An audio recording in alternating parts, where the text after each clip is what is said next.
The conference room's glass walls felt like a fishbowl as Maya Chen adjusted her blazer for the third time, 27 years old. Armed with an MIT engineering degree and 3 years of relentless innovation at Nexus Technologies, she had never been more nervous or more excited. "You've got this," she whispered to herself, checking her presentation slides one final time on her laptop. The revolutionary green energy storage system she'd developed over 18 months of sleepless nights and weekend coding sessions was about to change everything. The door burst open, and Derek Blackstone strode in with his usual swagger. At 31, the CEO's son possessed the kind of confidence that came from never having to earn anything. His expensive suit couldn't hide the fact that he'd never spent a night hunched over circuit boards or debugging code until his eyes burned. "Maya, ready for the big day?" Derek's smile was all teeth, no warmth. "Dad's really excited about this presentation. The investors from Titan Capital are flying in specifically for this." Maya's stomach tightened. She'd spent weeks preparing for this moment, the chance to present her breakthrough directly to CEO Richard Blackstone and secure the funding to take her project to market. Derek had been assigned as her liaison, supposedly to help coordinate with upper management. In reality, he'd been breathing down her neck, asking endless questions about her work. "I've been ready for weeks," Maya replied, closing her laptop. "The numbers speak for themselves. This system could revolutionize renewable energy storage." "Derek, we're talking about a 20% efficiency increase over anything currently on the market." Derek nodded enthusiastically, but something flickered behind his eyes. "Absolutely incredible work. Dad's going to be thrilled." The conference room began filling with Nexus executives and the 3-person investment team from Titan Capital. Maya recognized Margaret Frost. Immediately, the legendary venture capitalist who'd funded half of Silicon Valley's unicorns. Her sharp silver hair and sharper suit commanded instant respect. Richard Blackstone entered last, his presence immediately dominating the room. At 55, he'd built Nexus from a garage startup into a billion-dollar tech empire. His eyes found Maya and offered an encouraging nod. "Ladies and gentlemen," Richard announced, "today we're going to see something special. Maya Chen, one of our brightest engineers, has developed what could be the next generation of energy storage technology." Maya stood, her heart hammering against her ribs. This was her moment. She connected her laptop to the projector and began. "Thank you all for being here.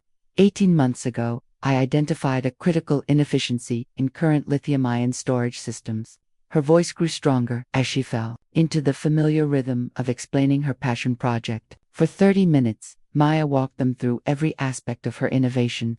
The novel battery chemistry that increased capacity while reducing degradation, the smart management system that optimized charging cycles, the manufacturing process that could scale to industrial levels while remaining cost-effective. The room was captivated.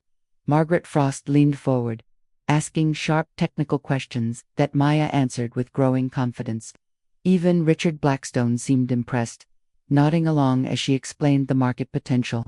The projected ROI over 5 years is conservatively estimated at 400%, Maya concluded, clicking to her final slide. "This isn't just an incremental improvement, it's a paradigm shift." Silence filled the room for a heartbeat before Margaret Frost began clapping. The applause was genuine, energetic. "Ms. Chen," Margaret said, "that was extraordinary. The technical innovation is impressive. But what excites me most is the market timing. With governments worldwide pushing renewable energy mandates, this technology could capture billions in market share." Richard Blackstone stood, his smile proud. "Maya, exceptional work. Truly exceptional." Derek clapped loudest of all, but Maya caught him quickly shutting his own laptop. Odd, he'd been taking notes throughout her presentation. But why close it so quickly? As the meeting broke up, Margaret Frost approached Maya directly. "I'd like to schedule a follow-up meeting. Titan Capital is very interested in moving forward with this." Maya's heart soared. "I would be honored, Ms. Frost. We'll be in touch within the week," Margaret promised, shaking Maya's hand firmly. "What do you think will happen next? Share your predictions in the comments below, and don't forget to subscribe for more thrilling stories." Maya spent the rest of the week floating on Cloud 9. Colleagues congratulated her in the hallways, and even the notoriously tough VP of Engineering, Susan Williams, pulled her aside to offer praise. "That was masterful," Susan said during their Friday afternoon coffee. Richard hasn't stopped talking about it. You've put yourself on the fast track to senior engineer. It doesn't feel real yet, Maya admitted, stirring her latte. I keep waiting for the other shoe to drop. Maya's phone buzzed with a text from Derek. Dad wants to meet Monday morning to discuss next steps with Titan Capital. 9 a.m. sharp. Monday morning arrived gray and drizzly. Maya dressed carefully in her best suit, wanting to look professional for what she hoped would be a strategy session about bringing her innovation to market. Richard Blackstone's office occupied the entire northwest corner of the 32nd floor. Derek was already there when Maya arrived, looking perfectly comfortable in the leather chair across from his father's massive mahogany desk. Maya, Richard began once they were all seated, I've been thinking about your presentation all weekend. The potential here is enormous. Thank you, sir. I'm excited about the possibilities. That's exactly what I want to hear. Richard leaned back in his chair. Now, Titan Capital is ready to move quickly, but they have some concerns about leadership and development time. Maya nodded. I anticipated that. I've prepared additional documentation actually, Derek interrupted smoothly. Dad and I have been discussing a different approach. Something cold settled in Maya's stomach. What kind of approach? Richard cleared his throat. Maya, your technical work has been outstanding, but taking a project from prototype to market requires different skills. Leadership, business development, investor relations. I understand. I'm eager to learn those aspects. Of course you are, Derek said with that practiced smile. But Titan Capital wants proven leadership on a project this size. They want someone with experience managing teams, handling the business side. Maya's mouth went dry. Are you saying you want me to step back from my own project? Not step back, Richard corrected. Transition into a more appropriate role. You'd remain as the lead technical consultant. Derek has volunteered to take on the business leadership responsibilities. The room spun slightly. Maya gripped her coffee cup to steady herself. Mr. Blackstone, with all due respect, this is my innovation, my research, my development, my breakthrough, and you'll be fully credited for the technical aspects, Derek assured her. But Maya, be realistic. Do you have experience raising $50 million in venture capital? Have you managed large development teams? No, but I can learn. While you're learning, competitors will be racing ahead, Richard said firmly. Derek has an MBA from Wharton and business development experience. He's ready to hit the ground running. Maya felt like she was drowning. What exactly would my role be? Senior technical advisor, Derek said. You'd oversee the engineering team. Ensure quality control. It's crucial. Maya's mind raced. Senior technical advisor sounded important, but she knew corporate structures. That role would report to Derek, her innovation, her breakthrough, and she'd be working for the CEO's son. I need to think about this, Maya said. Richard's expression hardened. Maya, business decisions need to be made based on what's best for the company. Derek will be leading this initiative. It wasn't a request. It was a done deal. Maya nodded numbly. When do you need my answer? Today, Derek said. Titan Capital wants to meet with the project lead tomorrow. As Maya walked back to her office in a daze, her phone buzzed with a text from her best friend Jennifer Park, a patent attorney in Boston. How did the big meeting go? Ready to celebrate your inevitable promotion? Maya stared at the message, not sure how to respond. Her career-defining moment had just been stolen. She locked her office door and called Jennifer. Jen, I need legal advice. They can't just take your project away. Jennifer's voice crackled through Maya's phone, filled with righteous anger. You developed this innovation. You should be listed on any patents. Maya paced her small office. Derek says they need proven business leadership. His father backed him completely. Have you filed patents yet? I submitted provisional applications 6 months ago through the company's legal department. Good, who's listed as the inventor? Maya paused. I assumed I was. I filled out all the paperwork. You need to verify that immediately. Corporate legal departments sometimes get creative with inventor listings when big money is involved. A chill ran down Maya's spine. You think they might have put Derek's name on my patents? I think you need to check. Right now. Maya hung up and immediately called Nexus's legal department. After 20 minutes of transfers, she finally reached David Park, the patent attorney who'd handled her submissions. Maya, congratulations on the presentation. I heard it went really well. Thanks, David. I'm calling about the patent applications I submitted. I need copies of the final filings. A pause. I thought Derek was handling those now. Maya's blood turned to ice. What do you mean? He came to me last Wednesday, said there had been organizational changes. He needed to review all patent documentation before final submission. David, I never authorized that. This is my work. Another pause. Maya, I was told this came from Richard Blackstone directly. Derek said he was taking over project leadership. Maya sank into her desk chair. Are you saying Derek now controls my patent applications? I need to check with my supervisor. This is unusual. David, please, I need to see those documents immediately. Let me make some calls. Maya hung up, her hands shaking. She immediately searched through her files for backup copies of her patent documentation. Everything was there, detailed, technical specifications, research notes, innovation timeline. But a horrible thought was forming. She pulled up her email and searched for her original patent communications with David Park. There they were, dated 6 months ago. But when she opened them, her stomach dropped. Derek had been copied on every single communication. Maya scrolled through months of emails, panic rising. Derek had been included in every patent discussion, every technical review, every legal consultation. At the time, she'd assumed it was part of his liaison role. Now she realized he'd been positioning himself to steal credit from the very beginning. Her desk phone rang. David Park. Maya, I've reviewed the files. The current patent applications list Derek Blackstone as the primary inventor, with you listed as a contributing engineer. The room tilted. That's impossible. This is entirely my innovation. According to the documentation I have, Derek provided the core conceptual framework while you handled technical implementation. David, that's completely false. I have 18 months of research notes, development logs, everything proving this was my idea. Maya. David's voice was uncomfortable. I'm looking at emails from Derek, going back over a year, discussing the conceptual approach. There's also a memo from Richard Blackstone authorizing Derek to lead battery research. Maya felt like she was falling into a nightmare. When was that memo dated? 14 months ago? Maya's mind reeled. 14 months ago, she'd been deep in research, working nights and weekends. She'd never seen any memo about Derek leading battery research. Because he hadn't been, she'd been doing all the work while he'd apparently been creating a paper trail to steal credit. David, I need copies of everything. Every email, every memo, every document. Maya, I can't just, this is corporate fraud. Maya's voice rose before she caught herself. Someone is lying about the origin of this work. A long pause. Let me see what I can do. But Maya. Be careful. This involves the CEO's son. Make sure you have solid evidence before making accusations. Maya hung up and began gathering her evidence.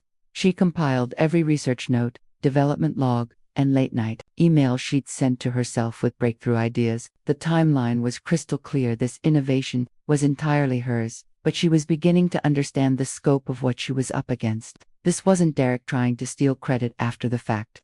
This was a carefully orchestrated plan that had been in motion for over a year. Her computer chimed with an email from Derek. Maya, need your technical specs for the Titan Capital meeting tomorrow. Please send everything by end of day. Maya stared at the email, fury building. He wanted her to hand over all her work so he could present it as his own. She hit reply. Derek, I need to discuss the patent situation before sharing additional materials. His response came back within minutes. Patents are being handled by legal. Really need those files ASAP. Maya typed back. I'm not comfortable sharing detailed specifications until intellectual property ownership is clarified. Derek called her directly. Maya, what's this about? We need to present a united front. Derek, why is your name listed as the primary inventor on my patents? Silence. Then, Maya, I think there's been confusion. This project has been collaborative from the beginning. Collaborative. You've never written a single line of code or contributed one technical innovation. Maya, you're being emotional. Business leadership and technical implementation are both crucial. Don't call me emotional. Maya's voice rose. I spent 18 months creating this innovation. I have documentation proving it's entirely my work. Look, accusations about intellectual property theft are serious. You might want to think carefully before making claims you can't support. The threat was barely veiled. Maya felt her career hanging in the balance, but she couldn't back down. Derek, I have evidence. Extensive evidence. Another pause. Maya, I think you should take the rest of the day off. You're clearly stressed. We can discuss this tomorrow after you've had time to think rationally. The condescension made Maya's blood boil. I'm not going anywhere, and I'm not sending you my files. Derek's tone turned cold. Maya, you're making a mistake, a big one. He hung up, leaving Maya staring at her phone. She was in a war now, whether she'd wanted one or not. Her hands trembling, Maya began backing up every file, every email, every piece of evidence to multiple secure locations. If Derek Blackstone wanted to steal her innovation, he was going to have to fight for it. Maya spent Monday evening in her apartment, surrounded by printouts of technical documents, patent applications, and email chains. Her coffee table looked like a detective's investigation board. The evidence was overwhelming. Maya had 18 months of documented research, development logs with timestamps, and voice memos she'd recorded during late-night coding sessions. Every piece of proof pointed to her as the sole inventor. But Derek's paper trail was sophisticated. Her phone buzzed with a text from Jennifer. Checked public databases. Provisional filing shows Derek as primary inventor. You're listed as technical contributor. This is bad, Maya. Maya's heart sank. Her laptop chimed with an email from David Park. Maya, attached are the documents you requested. Please handle with discretion. Questions are being raised about your stability. Maya's jaw clenched as she opened the attachments. Her stability, the documents confirmed her worst fears.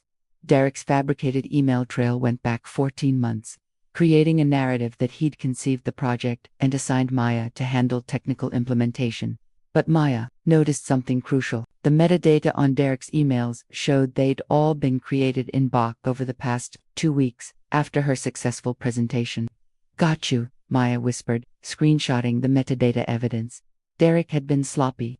In his rush to create a convincing paper trail, he'd backdated emails but hadn't hidden the digital fingerprints. Maya's phone rang. Susan Williams. Maya, I just got off the phone with Richard Blackstone. He's concerned about your behavior today. Susan, they're stealing my project. Derek is claiming he invented my technology. Maya. Susan's voice was careful. Richard is talking about putting you on administrative leave pending a review. Maya's blood turned cold. My conduct. I'm the victim here. You're making serious accusations against the CEO's son. You better have bulletproof evidence. I do. Derek fabricated emails to create a false timeline. I can prove it. Susan was quiet. Can you prove it convincingly, in a way that would hold up in court? Maya looked at her laptop screen, displaying the metadata. Yes, then you need a lawyer, tonight, and Maya. Be careful who you trust, tomorrow. Word is spreading that you've had some kind of breakdown. Maya felt sick. They weren't just stealing her work, they were destroying her reputation. Susan, you know me. You know I'm not unstable. I know, but get a lawyer. Document everything, and don't sign anything. After Susan hung up, Maya called Jennifer. Jen, I need the name of the best intellectual property attorney in the city. Maya, what's happening? Maya explained the fabricated emails, stolen patents, and the company's attempt to discredit her. Jennifer listened in growing outrage. You need Marcus Reed. He's a pit bull who specializes in IP theft cases. I'll call him tonight. I don't know if I can afford Maya. If your case is as strong as it sounds, he'll work on contingency. This could be multi-million-dollar theft. Maya felt hope for the first time all day. You really think I have a case? I think Derek Blackstone just made the mistake of his privileged life. Maya barely slept. She arrived at the office Tuesday morning in her sharpest suit, carrying evidence and Marcus Reed's phone number. The atmosphere felt different. Colleagues who usually greeted her warmly avoided eye contact. Conversations stopped when she walked by. Word had spread about her instability. At exactly 9 a.m., her phone rang. Maya, it's Richard. Come to my office immediately. The command made it clear this wasn't a request. Maya gathered her evidence and walked to the executive floor. Derek was already there, along with Jennifer Walsh from HR and a man in an expensive suit. Maya, please sit, Richard said without preamble. This is Thomas Bradley, our corporate attorney. Maya's pulse quickened. They'd brought a lawyer. Maya, Richard continued, I understand you're upset about organizational changes, but your behavior yesterday was unacceptable. My behavior? I asked legitimate questions about intellectual property, ownership. You made unfounded accusations of fraud, Derek interjected smoothly. You questioned my integrity and made wild claims. Thomas Bradley leaned forward. Ms. Chen, false accusations against company leadership are grounds for immediate termination. However, we're prepared to be reasonable. Maya's hands clenched. What do you mean? Jennifer Walsh opened the folder. We're offering you a choice. Accept a generous severance package and sign a non-disclosure agreement, or we proceed with termination for cause. Maya stared at the papers. The severance was 6 months' salary more than expected, but a pittance compared to her stolen innovation's value. And if I sign this, you agree that all work performed during employment is proprietary company intellectual property. Thomas Bradley said, you also agree not to discuss your employment details with anyone. Maya felt trapped. If she signed, she'd be silenced with no legal recourse. If she didn't, they'd fire her and destroy her reputation. I need time to consider. I'm afraid not, Richard said firmly. This offer expires when you leave this room. Derek leaned back, his expression smug. Maya, be smart. Take the money and move on. You'll find another job. Something in his tone, the casual dismissal, the assumption she'd just roll over ignited Maya's fury. No, she said quietly. Excuse me. Richard's eyebrows rose. Maya stood, leaving the papers on the desk. I said no. I won't sign your hush money agreement, and I won't let you steal my work. Derek's mask slipped, revealing genuine anger. Maya, you're making a huge mistake. The only mistake I made was trusting any of you. Maya looked directly at Richard. Your son is a fraud, and I can prove it. Thomas Bradley's voice turned hard. Miss Chen, I strongly advise you to reconsider. The legal consequences won't be an issue, Maya interrupted, because my accusations aren't false. She turned toward the door. Maya, Richard called after her. If you walk out that door, you're fired. Effective immediately. Maya paused, considering the safety of surrender, the severance money, the quiet exit, the chance to start over. Then she thought about 18 months of sleepless nights, breakthrough moments, the revolutionary technology that could change the world, and Derek's smug expression. Then, I'm fired, Maya said, and walked out. Behind her, she heard Derek's voice. She's going to be a problem. And Richard's response. Not for long. The tension is building. If you're enjoying this story, hit that like button and let me know in the comments which character you're rooting for. Your support helps me create more incredible stories like this one. Maya sat in Marcus Reed's law office that afternoon, surrounded by manila folders and the overwhelming scent of leather and old books. Reed was exactly what Jennifer had promised, a sharp-eyed man in his 50s, with the demeanor of someone who'd made a career fighting corporate bullies. This is good, Reed said, flipping through Maya's evidence. Very good. The metadata on those fabricated emails is smoking gun material. So you think I have a case? Reed's smile was predatory. Miss Chen, I think you have a case that could set precedent. We're looking at systematic intellectual property theft, fraud, and conspiracy. If we prove this in court, you're looking at potentially tens of millions in damages. Maya's head spun. Tens of millions. Your innovation is worth at least 50 million to Titan Capital. If we prove Derek Blackstone stole it, you're entitled to damages plus punitive awards. For the first time in days, Maya felt hope. What do we do first? We file an emergency injunction to stop them from proceeding with Titan Capital until this dispute is resolved. Reed began drafting legal documents while Maya provided details. As they worked, Maya's phone buzzed with a text from an unknown number. Heard about your meeting today. Some fights aren't worth winning. Consider this friendly advice. Maya showed the message to Reed, who frowned. Standard corporate intimidation. We need to move quickly before they destroy evidence. What evidence could they destroy? Email servers, backup files, security footage of you working late, anything proving the timeline of your innovation. Maya's blood ran cold. Can they really destroy that much? They can try.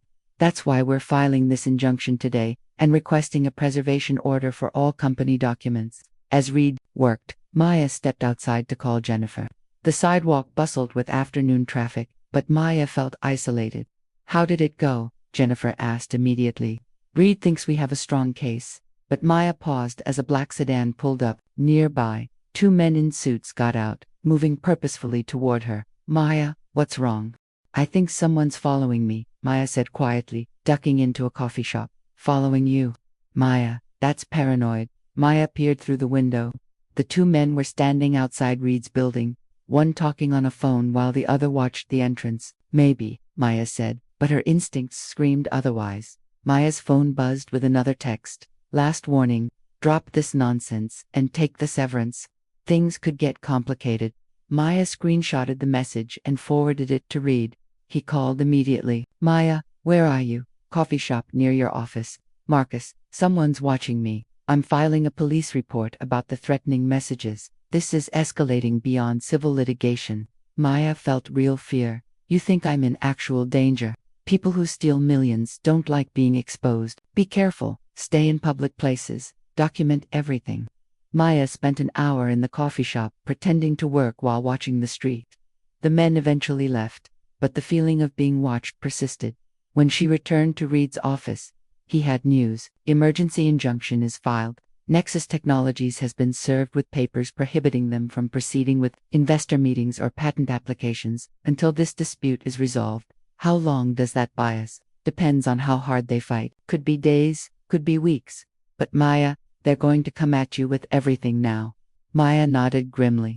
What's our timeline? We'll get a hearing within a week. If we convince the judge there's merit, we proceed to full litigation. If not, Reed shrugged, you might want to consider moving to another city. Maya's phone rang. Derek Blackstone. Reed nodded for her to answer, motioning to put it on speaker. Maya, what the hell do you think you're doing? Derek's voice was furious. All pretense gone. Protecting my intellectual property. Your intellectual property. Maya, you worked for us. Everything you created belongs to Nexus. Not when it was stolen through fraud, Maya replied calmly. Derek's laugh was harsh. You think you can prove fraud against me? Do you have any idea who you're messing with? Reed intervened. Mr. Blackstone, this is Marcus Reed, Miss Chen's attorney. All future communication should go through me. Silence. Then Derek's voice, colder than Maya had ever heard. Mr. Reed, you have no idea what you're getting into. Maya is mentally unstable. She's making delusional accusations that will destroy her career and yours. We'll let the evidence speak for itself, Reed replied smoothly. Evidence. Derek laughed. What evidence? Some fabricated timestamps, Maya. You're embarrassing yourself. Maya leaned toward the phone. Derek, I have 18 months of documentation proving this technology is mine, including voice recordings of my breakthrough moments. Another pause. Voice recordings. Maya smiled coldly. Every late night eureka moment, every technical problem I solved, all time-stamped, all authenticated. Derek hung up abruptly. Reed grinned. Nice bluff. Do you actually have voice recordings? I do. I talk to myself when working through problems. My phone captured dozens of hours of my development process. Reed's grin widened. Maya, you might just have given us the smoking gun we need. Wednesday morning brought Maya's first court appearance.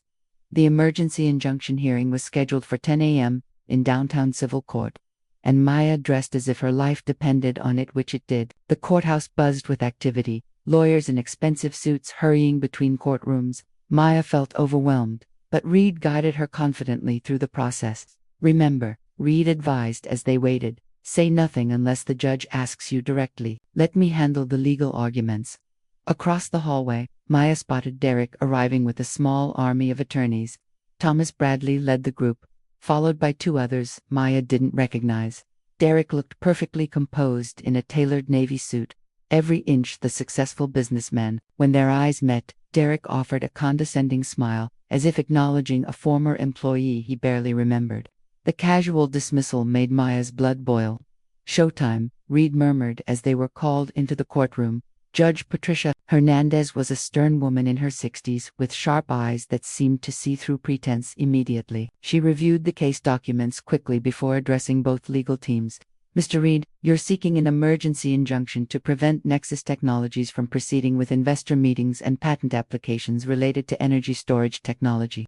That's correct, Your Honor. My client has compelling evidence that her intellectual property has been stolen through fraud and is about to be illegally monetized. Thomas Bradley rose immediately. Your Honor, this is a frivolous lawsuit filed by a disgruntled former employee. Ms. Chen was terminated for making false accusations. There is no basis for this injunction. Judge Hernandez looked at Maya directly. Ms. Chen, these are serious allegations. What evidence do you have that your intellectual property was stolen? Reed nodded, and Maya stood carefully. Your Honor, I have 18 months of documented research and development, including time-stamped technical notes, voice recordings of breakthrough moments, and metadata proving that supposed collaborative emails were fabricated after the fact. Fabricated emails. Maya's voice grew stronger. The defendant claims we collaborated through email communications dating back over a year. However, metadata shows those emails were all created in BAFTA 2 weeks ago, after my successful presentation to investors. A murmur ran through the courtroom. Judge Hernandez leaned forward with interest. Mr. Bradley, how do you respond to the metadata evidence? Bradley looked uncomfortable. Your Honor, metadata can be unreliable. There are numerous technical explanations for timestamp discrepancies, such as, Bradley hesitated, server maintenance, system migrations, archived email restoration. Do you have documentation of any such technical activities? We would need time to research our IT logs, Your Honor.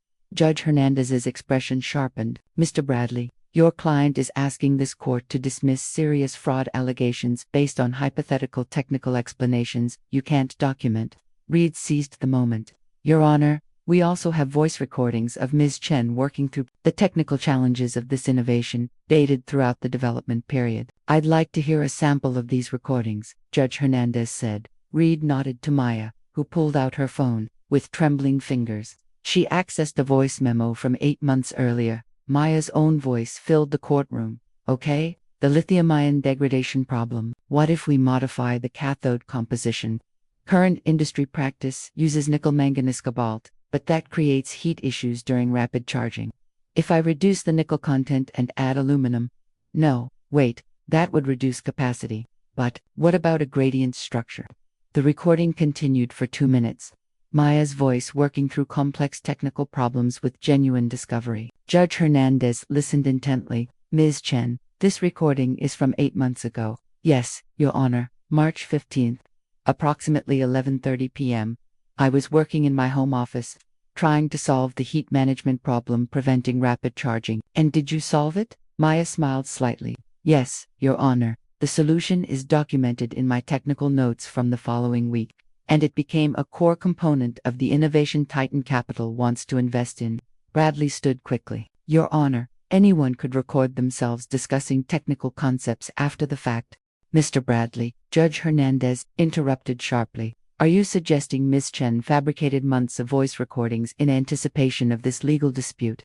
I'm suggesting that recordings alone don't prove intellectual property ownership, but they do suggest genuine creative involvement, which contradicts your client's position that Ms. Chen was merely a technical imp. Maya watched Derek's jaw tighten as his attorney struggled. Your Honor, Bradley tried again. Collaborative development often involves Mr. Bradley. Does your client have any recordings of his own creative process, any documented evidence of his conceptual contributions? The silence stretched uncomfortably. We would need to review Mr. Blackstone's files, I see. Judge Hernandez made notes. Mr. Reed, what specific relief are you seeking? Your Honor, we request an emergency injunction preventing Nexus Technologies from proceeding with any business activities related to this technology until intellectual property ownership can be determined. We also request a preservation order for all company documents and electronic records. Judge Hernandez considered for a long moment, given the compelling evidence of potential fraud and the irreparable harm that could result from improper monetization of stolen intellectual property, I'm granting the emergency injunction. Maya's heart soared. However, the judge continued, this is temporary. Mr. Bradley, the client has 2 weeks to provide documented evidence supporting their position. Mr. Reed, you have the same time frame to strengthen your allegations.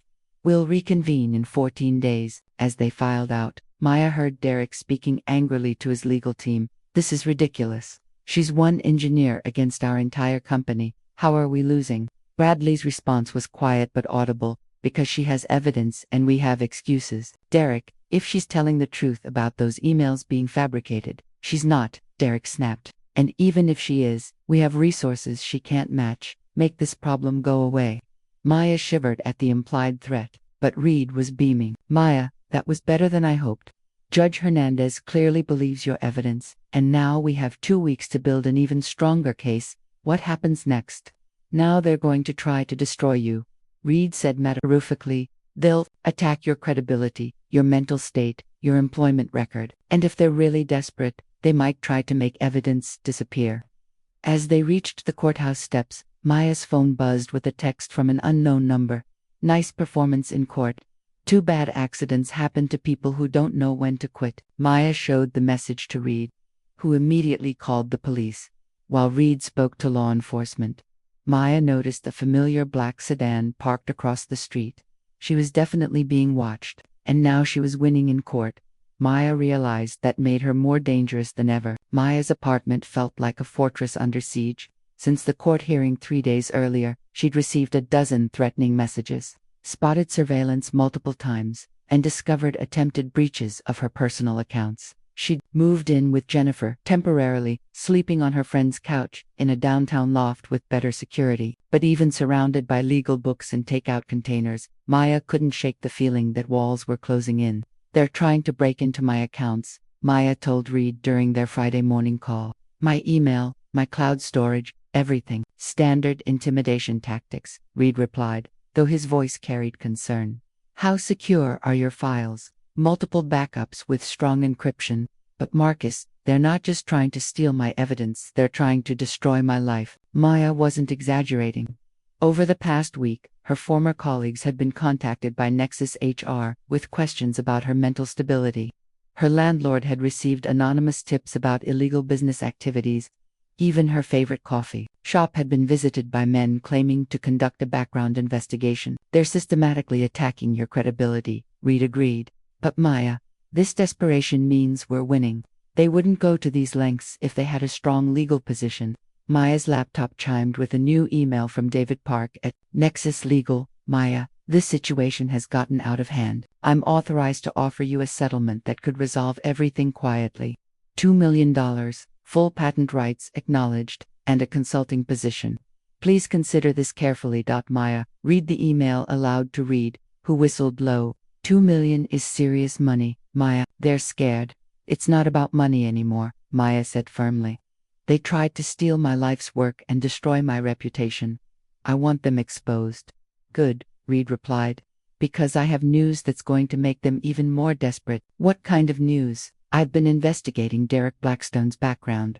Maya, this isn't the first time he's done this. Maya's blood chilled. What do you mean? 3 years ago, Derek was involved in a startup called Innovatex. They developed a revolutionary cybersecurity protocol that attracted major investor interest. The lead developer was a young programmer named Kevin Martinez. What happened to Kevin? Derek positioned himself as co-founder and business leader. When investor meetings began, Kevin found himself sidelined, then pushed out entirely.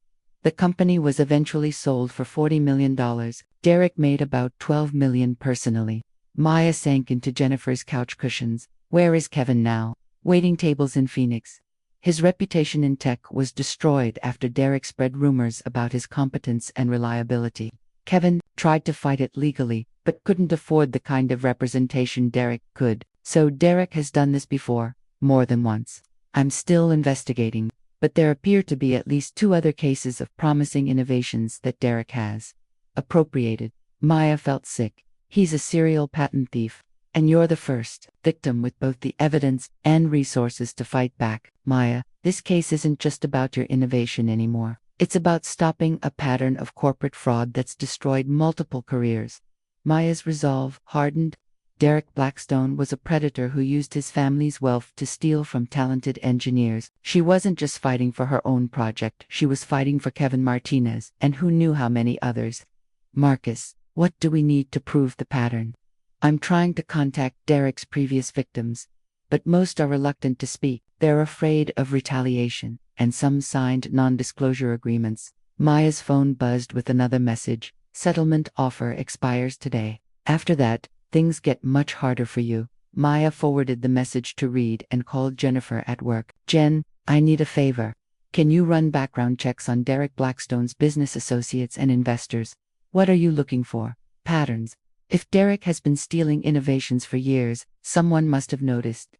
Investors, business partners, board members, someone knows what he's doing. Maya, that could take days, please. This isn't just about me anymore. Jennifer sighed.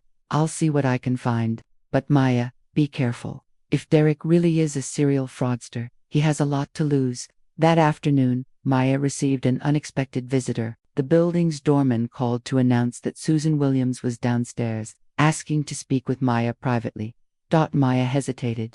Susan had been supportive, but she was still a Nexus employee. Send her up, Maya finally decided.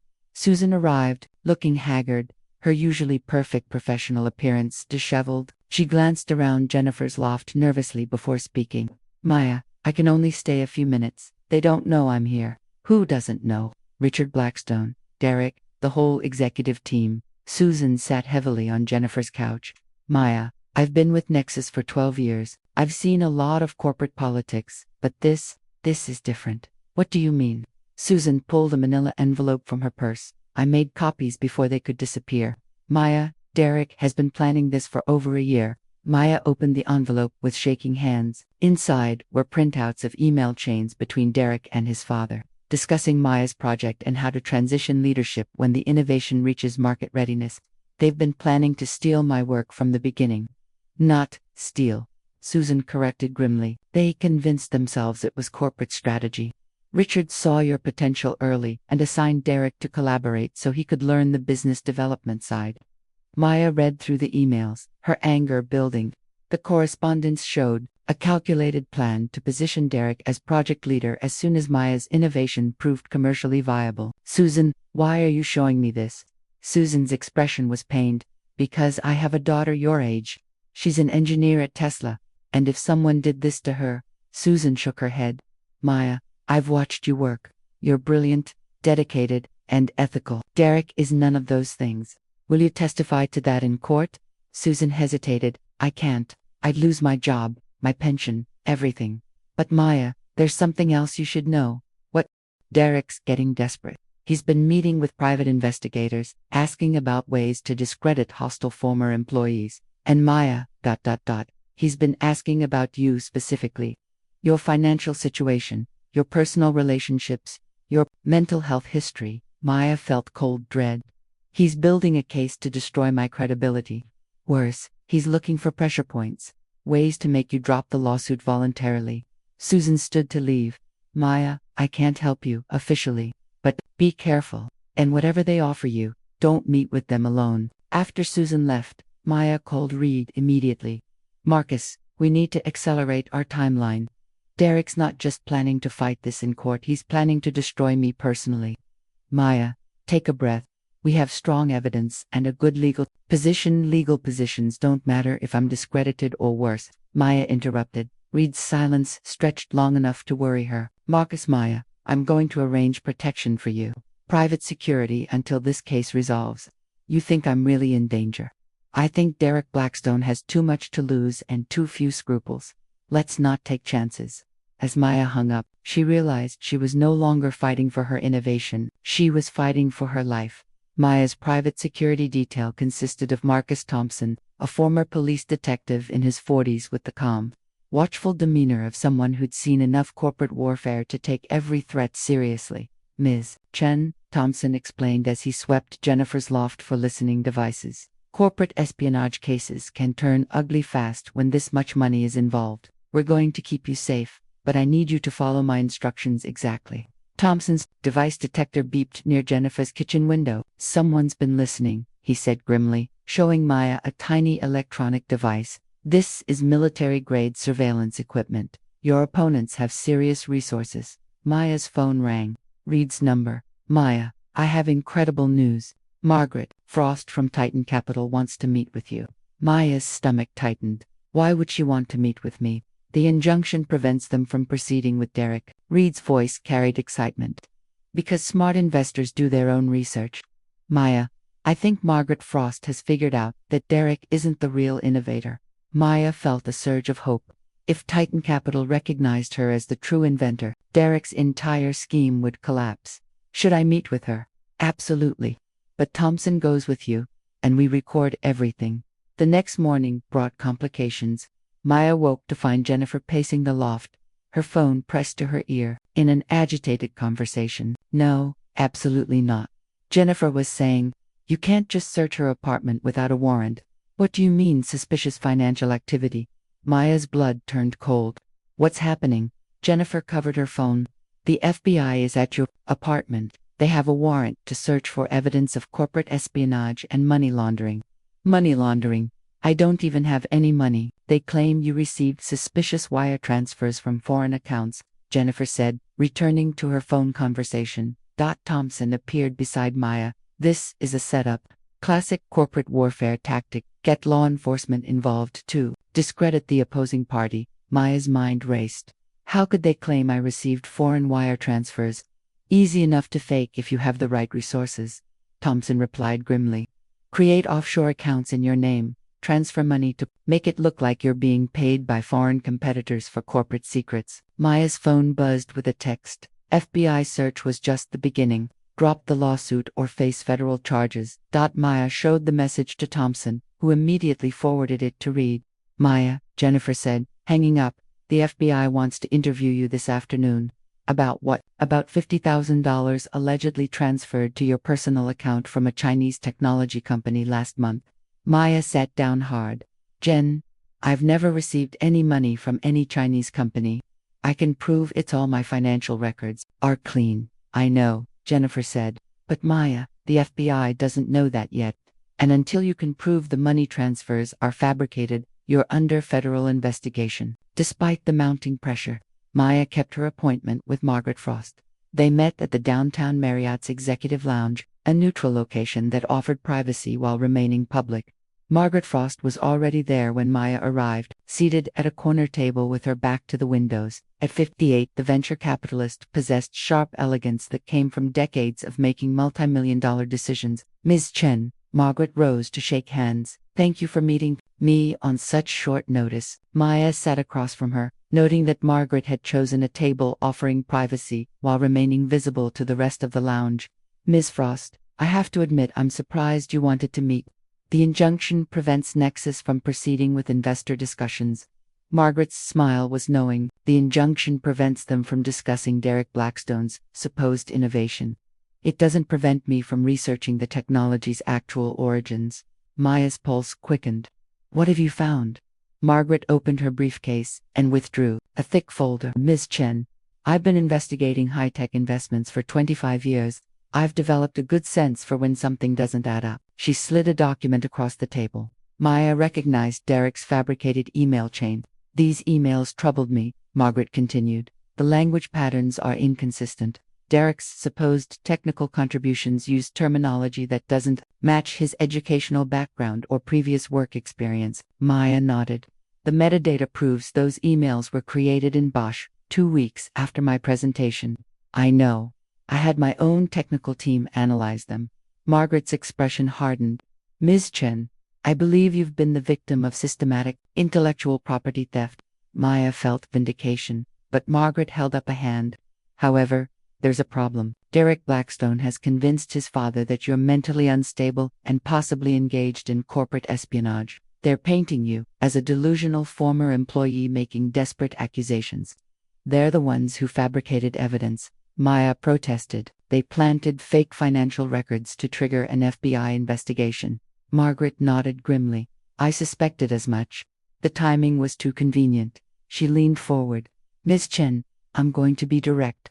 Your innovation is worth at least $100 million over the next 5 years. Maya's breath caught. $100 million. But, Margaret continued, patent disputes can drag on for years.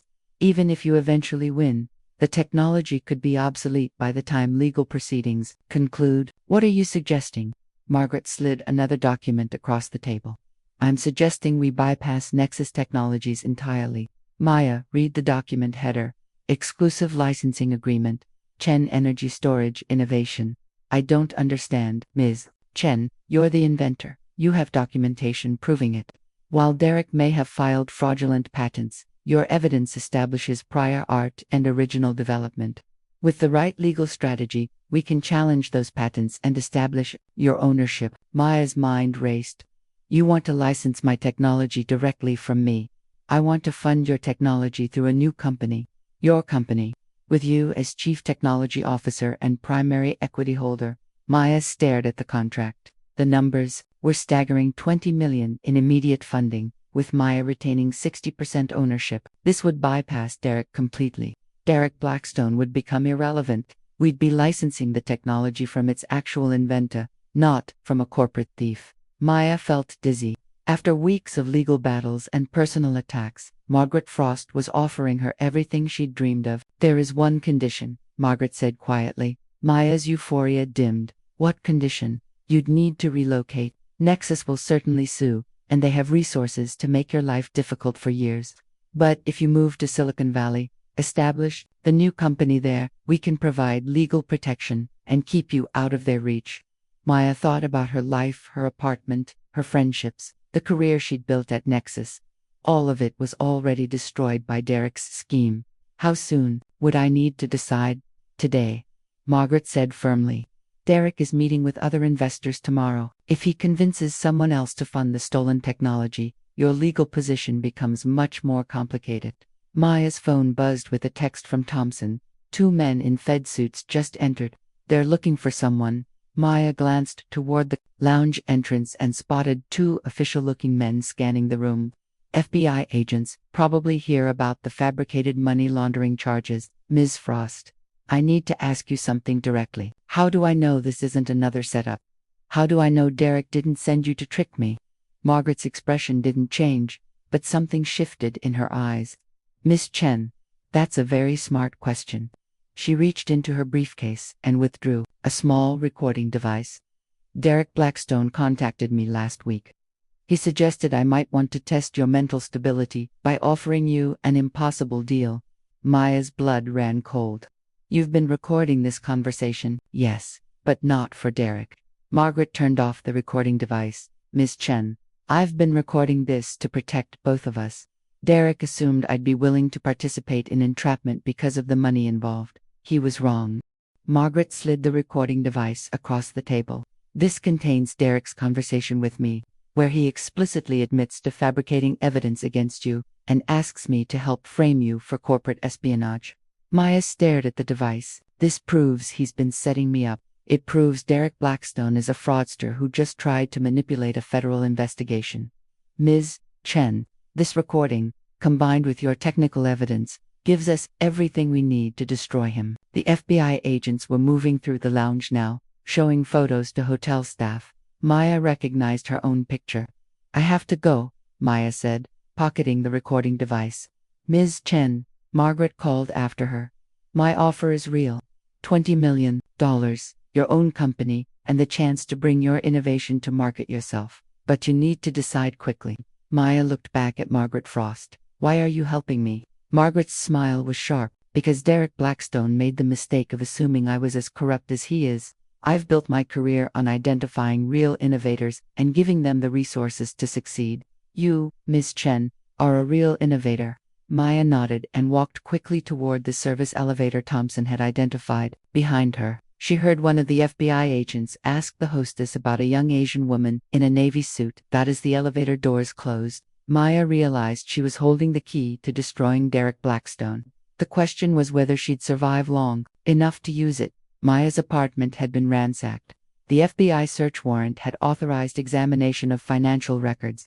But every drawer had been emptied, every file examined, every electronic device confiscated. Maya stood in her bedroom doorway, surveying the wreckage. "They were looking for more than evidence," Thompson observed, photographing the destruction. This was intimidation.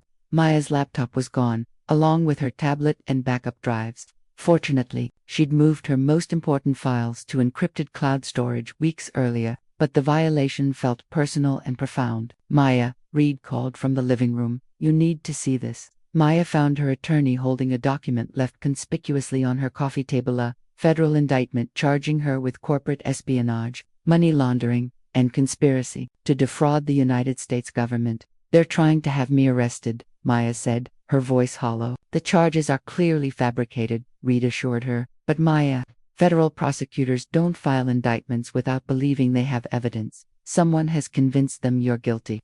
Maya pulled out Margaret Frost's recording device. Then, "It's time they heard the truth." She played Derek's recorded conversation with Margaret, his voice filling her destroyed apartment. "Margaret, I need you to understand the situation. Maya Chen is mentally unstable. She's making desperate accusations because she can't accept being managed out of a project. But here's the thing, I think she might be desperate enough to admit to actual corporate espionage if the right pressure is applied. What kind of pressure? Margaret's voice responded. Well, if a respected investor like yourself offered her an impossible DSA, licensing her supposed innovation directly, she might reveal how she really developed it, whether she stole it from company resources, used insider information, maybe even sold secrets to foreign companies. Reed's eyes widened as the recording continued. Derek, are you asking me to entrap a federal witness? I'm asking you to help us establish the truth. Maya Chen is going to destroy this company with false accusations unless we can prove she's the real criminal here.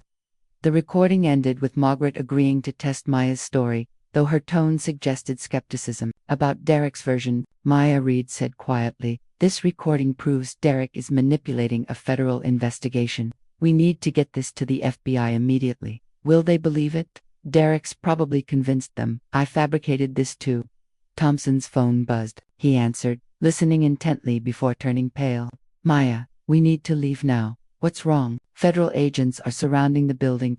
Someone tipped them off that you're here. Maya grabbed the recording device and her purse. As they headed for the emergency stairwell, she could hear heavy footsteps in the main hallway. Ms. Chen, a voice called from behind her apartment door. FBI, we have a warrant for your arrest. Maya, Reed, and Thompson slipped into the stairwell just as agents began pounding on her door. 18 floors down, Maya's legs burned and her heart hammered. Where can we go? Maya gasped as they reached the parking garage. My office, Reed replied. It's protected by attorney-client privilege. But as they approached Reed's car, Thompson grabbed Maya's arm. Don't move. 3 black sedans were positioned around the parking garage exits. Federal agents visible in each vehicle. They're covering all exits, Thompson observed. Someone really wants you arrested. Maya's phone buzzed with a text from Jennifer. Maya, don't come to my loft. FBI searched it this morning. They have surveillance on all your known associates. Maya felt walls closing in from every direction. Federal charges, surveillance, manipulated evidence. Derek had turned the entire justice system against her. There's another way out, Thompson said quietly. Service tunnel to the adjacent building. But Maya, once we use it, you're officially a fugitive. Maya looked at Reed. What are my options? Surrender now and hope we can expose Derek's fraud before you're convicted, or run and try to clear your name from hiding. Maya thought about Margaret Frost's offer. $20 million, her own company.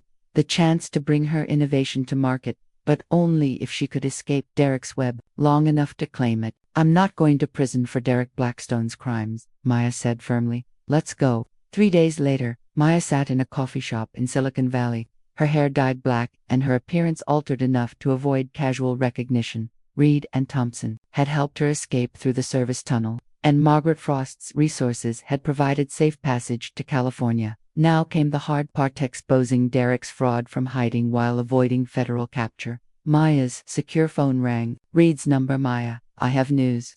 The FBI finally listened to the recording you gave them. Maya's heart raced, and they're very interested in Derek's admission about fabricating evidence. They want to interview Margaret Frost as a witness. What about the charges against me? Still active, but the lead prosecutor agreed to a meeting. Maya, if we can prove Derek orchestrated this entire frame-up, you could be completely exonerated. Maya felt a surge of hope. When? Tomorrow morning. But Maya, you'll have to come out of hiding. If this goes wrong, you'll be arrested immediately. Maya looked around the coffee shop at the normal people living normal lives, unaware that a corporate war was being fought in courtrooms and boardrooms across the country. I'll do it, Maya said. I'm tired of running. The next morning, Maya walked into the FBI field office in downtown San Francisco, accompanied by Reed and Margaret Frost. Her hands were shaking, but her resolve was firm. Special Agent Sarah Chen, no relation, despite the shared surname, led them into a conference room where federal prosecutors and FBI investigators waited. Miss Chen, Agent Chen began, you're facing serious federal charges. However, new evidence has come to light that suggests you may be the victim of an elaborate frame-up. Maya nodded. That's exactly what happened. We need to understand the full scope of Derek Blackstone's activities, start from the beginning. For 2 hours, Maya walked them through everything: the stolen innovation, the fabricated emails, the systematic campaign to destroy her credibility. Reed provided legal documentation, while Margaret Frost testified about Derek's attempt to manipulate her into entrapping Maya. The most damning evidence, Agent Chen said, is the recording where Derek admits to fabricating evidence against you. Combined with the metadata analysis of those emails, we have a clear case of fraud. Maya felt relief flooding through her. So the charges against me will be dropped. The charges will be dropped, and we'll be filing charges against Derek Blackstone for fraud, conspiracy, and attempted manipulation of a federal investigation. Maya's secure phone buzzed with a text from an unknown number. You think you've won? This isn't over. I have resources you can't imagine. Maya showed the message to Agent Chen, who frowned. Ms. Chen, Derek Blackstone was arrested an hour ago. He's in federal custody. Maya's blood chilled. Then who sent this message? Agent Chen's expression darkened. We may have underestimated the scope of this conspiracy.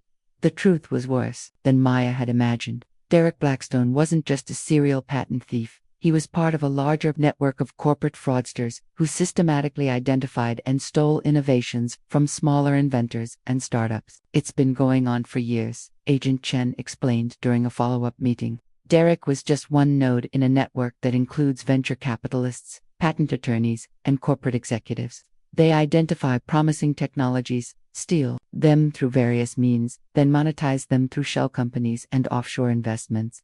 Maya sat in the FBI conference room, overwhelmed by the scope of the conspiracy. How many victims have there been? We've identified at least 20 cases over the past decade. Millions of dollars in stolen intellectual property. Dozens of careers destroyed. Reed leaned forward. What about Maya's innovation? Can she reclaim it? The patents filed under Derek's name are being invalidated. Maya's evidence establishes her as the true inventor. But Maya, there's something else you should know. Agent Chen slid a folder across the table. We've been investigating this network for 2 years. We've been looking for someone on the inside, someone with evidence who could help us expose the entire operation. Maya opened the folder and gasped. It contained photographs of her leaving the Marriott Hotel, meeting with Margaret Frost, and recordings of their conversations. You've been watching me. We've been watching Margaret Frost, Agent Chen corrected. We suspected she might be part of the network. When Derek contacted her about entrapping you, we thought she was going along with it. But she wasn't, Maya protested. She helped me. She gave me the recording that proved Derek's fraud. Agent Chen smiled. Exactly. Margaret Frost has been our inside source for the past year. She's been helping us identify and document the network's activities. Maya's mind reeled. Margaret Frost is an FBI informant. Margaret Frost is a venture capitalist who got tired of seeing brilliant inventors destroyed by corporate thieves. When we approached her about helping us expose this network, she agreed to wear a wire and gather evidence. Maya looked at Reed, who seemed equally stunned. So the offer to fund my company is completely legitimate, Agent Chen assured her. Margaret Frost wants to fund your innovation because it's brilliant, not because it's part of some FBI operation. Though I have to say, your case provided us with the evidence we needed to bring down the entire network. Agent Chen opened another folder. Maya, Derek Blackstone, has agreed to cooperate with our investigation in exchange for a reduced sentence. He's providing information about the network's operations, including the names of other members and details about previously unknown thefts. Maya felt a mix of vindication and sadness. What happens to all the other victims? We're working to identify them and help them reclaim their stolen intellectual property. Some cases are too old or too complex to fully resolve, but we're doing what we can. Reed spoke up. What about Maya's legal situation? She's been through hell. Agent Chen nodded sympathetically. All federal charges against Maya are being dropped. We're also recommending that she receive compensation for the harassment and intimidation she endured. Maya felt tears welling up. After weeks of living in fear, being hunted by federal agents, and having her reputation destroyed, she was finally vindicated. There's one more thing, Agent Chen said. We'd like Maya to consider testifying when this case goes to trial. Her story is compelling, and her evidence is crucial to proving the scope of the conspiracy. Maya looked at Reed, who nodded encouragingly. I'll testify, Maya said firmly. If it helps put these people away and prevents other inventors from going through what I went through, I'll do whatever it takes. Agent Chen smiled.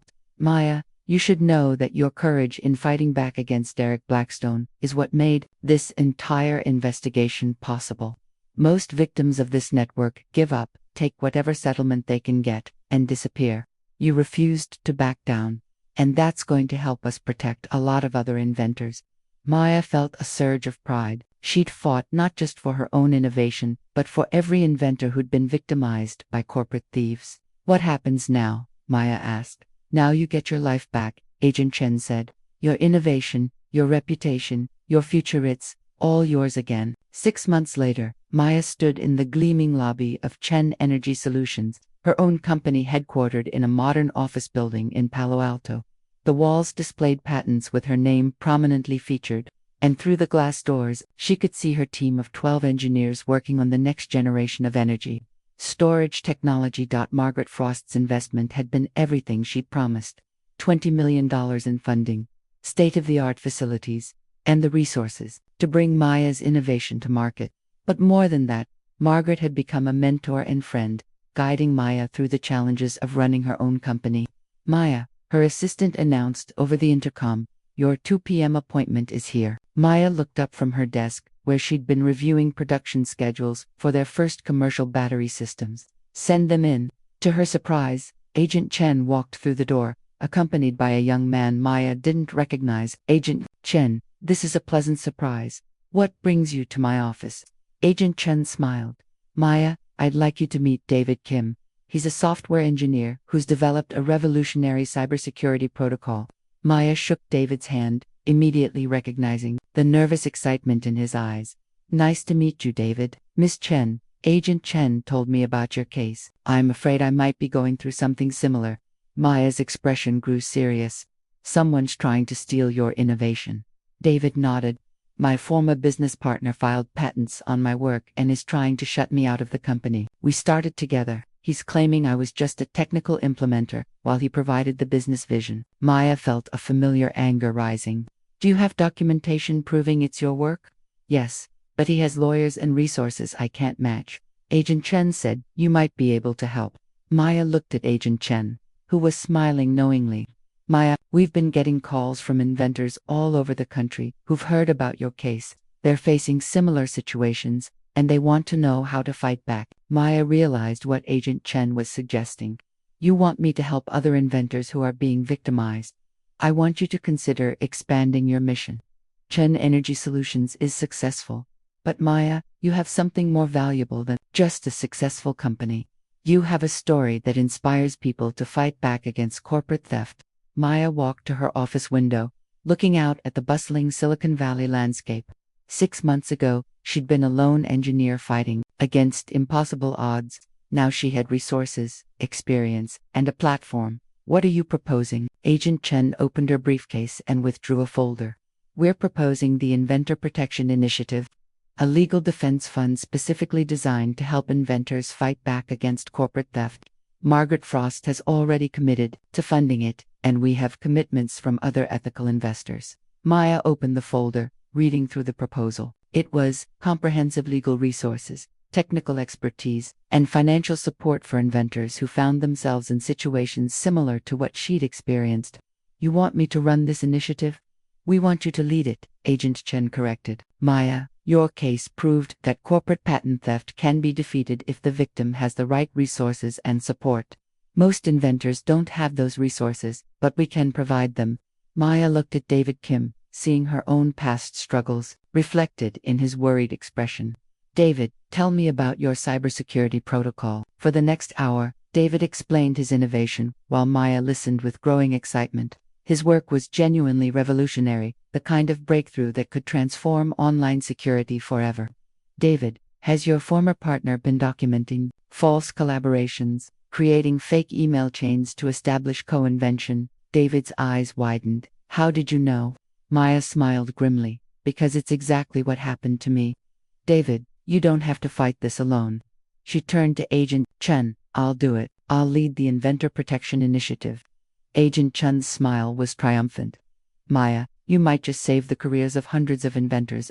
Maya thought about all the Kevin Martinez's and David Kim's Out there, brilliant innovators whose work was being stolen by corporate predators. She thought about her own nightmare journey from victimization to vindication. Agent Chen, I didn't fight Derek Blackstone just to save my own career. I fought him because what he was doing was wrong. If we can help other inventors fight back, then everything I went through will have been worth it. Maya extended her hand to David Kim. David, welcome to Chen Energy Solutions. We're going to help you get your innovation back, and then we're going to make sure this doesn't happen to other inventors. David's relief was palpable. Thank you, Miss Chen. I was starting to think I'd have to give up. Never give up, Maya said firmly. The truth has a way of coming out, but only if you're brave enough to fight for it. Maya stood at the podium in the main auditorium at MIT, looking out at an audience of engineering students, faculty, and industry professionals. The invitation to deliver the keynote address at the annual Innovation and Ethics Symposium had been both an honor and an opportunity to share her story with the next generation of inventors. 18 months ago, Maya began, her voice carrying clearly through the packed auditorium. I thought I had lost everything, my innovation, my career, my reputation, all stolen by someone who had never created anything in his life. She clicked to her first slide, showing the original energy storage prototype she'd developed in her small apartment. But I learned something important during that fight.